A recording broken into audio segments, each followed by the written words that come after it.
गेल्या 4-5 वर्षापासून वही वाटप करतो, पण काही मंडळी त्यावर पण फिंगर उगवणं चालू केले.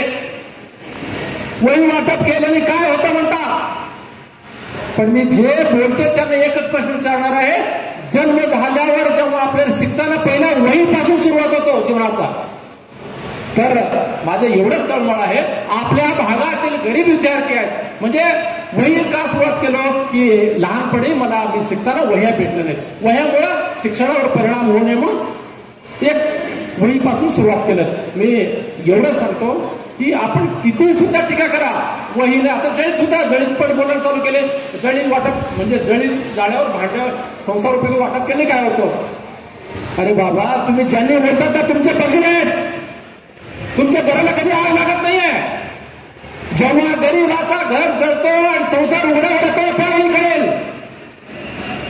तर तुम्ही गरीबाचे म्हणजे टिंगल उडवता, म्हणजे ह्याच्यावर तर तुम्हाला म्हणजे खरं सांगायचं म्हणलं तर तुमच्या मनात अंतःकरण नाहीये, गरीबाबद्दल अंतःकरण नाहीये. तर मी एवढंच ह्या माध्यमातून तुम्हाला सांगतो की तुम्ही उलट वही असल्या माझ्या ताकदीने मी काम करतोय. मी काय मोठ्या पदावर नाहीये, राजकीय पदावर नाहीये, बिझनेसमॅन नाहीये. वाटप करण्यात आलेलं आहे. जवळपास 1000 लोकांना पुरेल इतकं जीवनावश्यक वस्तूंच्या किट्सचं वाटप करण्यात आलं. आता ह्याच्यावरून काय समजायचं, जिथे परिस्थिती गंभीर आहे त्या ठिकाणी आमच्या फाउंडेशनचं काम करत आहे. तर आमचे हेतू राजकीयसाठी नाहीये. तर असं नाही की या सोलापूर जिल्ह्याच्या मतदारसंघामध्ये कुठे आपलं जर विचार झाले तर आपण जर काय रायगडमध्ये फॉर्म होणार आहे. तर ह्या माध्यमातून एवढं सांगायचं आहे की माझ्या मनात समाजासाठी काहीतरी करून दाखवावं. आणि दुसरी गोष्ट, मला गर्व वाटतो ज्या पोराने, म्हणजे आता मी जेव्हा गाव सोडलं, केगाव सोडलं मी वयाच्या 16 वर्षी, त्यावेळी पोरगा होतो 16 वर्षाचा मुलगा, पाठीशी आपल्याला सगळं राहिल्या पाहिजेत एवढे ह्या माध्यमातून सगळ्याकडे आवाहन करतो आणि इच्छा व्यक्त करतो.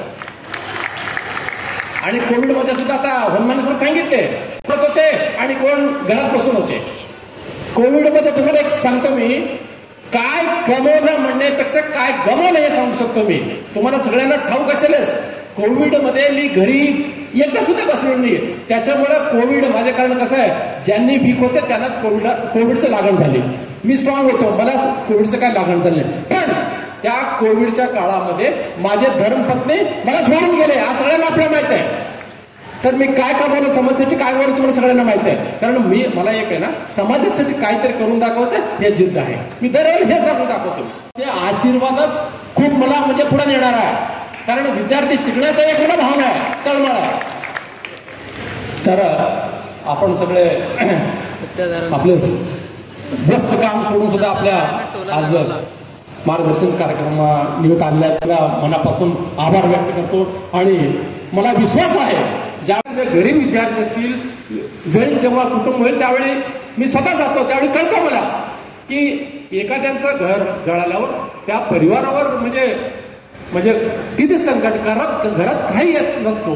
आता मला ते ह्यांनी म्हटले आपले बंकिलगीचे की कन्नडमध्ये म्हणे की कळलं हुक्कुद्र म्हणून. तर आता मग परवा दिवशी माळकोट्याला गेलो होतो मी, जेव्हा झळीत झालं तर त्यांचं म्हणजे फोटो जर तुम्हाला दाखवलं तर तुम्हाला वाटेल की अरे बापरे कसली परिस्थिती होती म्हणून. तर मी एवढंच ह्या माध्यमातून सांगतो की शेवटी बघा, मी काय मोठं काम करत नाहीये, पण छोटे मला जेवढं जमेल तेवढं मी करत आहे. पण टीकाकारांना एवढंच मी ह्या माध्यमातून उत्तर देतो, तुम्ही जेवढा मला टीका करणार तेवढा मी आशीर्वाद समजून मी समाजासाठी काम करत राहील. आणि दुसरी गोष्ट, राजकारण हेतू ठेवून जर मी काम करत असेल तर रायगडमध्ये महापूर जेव्हा मोठ्या प्रमाणात जेव्हा संकट आलं होतं, मग त्यावेळी तिकडे कसं गेलो असतो मी. ते माझ्या स्वप्नात पण नाहीये राजकारणाचं. आता बंकिलवाले बोलले की लोक म्हणतात तुम्ही राजकारणात यावं, राजकारणात येण्याची लोकांची म्हणजे मागणी का वाढत आहे. त्यांना माहित आहे की नोकरी करणारा माणूस एक छोट्या लिमिट पर्यंत काम करू शकतो, पुढचं जर अजून काम वाढवायचं असेल तर राजकारणात यावं म्हणून त्यांच्या लोकांची मागणी वाढत आहे.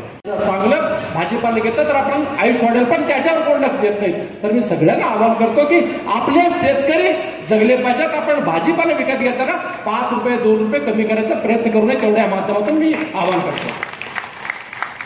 आणि दुसरं सांगायचं झालं तर आता प्रत्येकाने आपापल्या म्हणजे मार्गदर्शनामध्ये सांगितले, वया असतील, जळीत असतील, हे कामं आम्ही फाउंडेशनच्या माध्यमातून थोडं वय वाटपाचा उपक्रम राबवते गेल्या 4-5 वर्षापासून निरंतर. मी 1-2 भगिनींना एवढंच विचारतो, कुठल्या भगिनींना वाटतो की आपला मुलगा शिकू नये म्हणून? प्रत्येकाला वाटतो ना.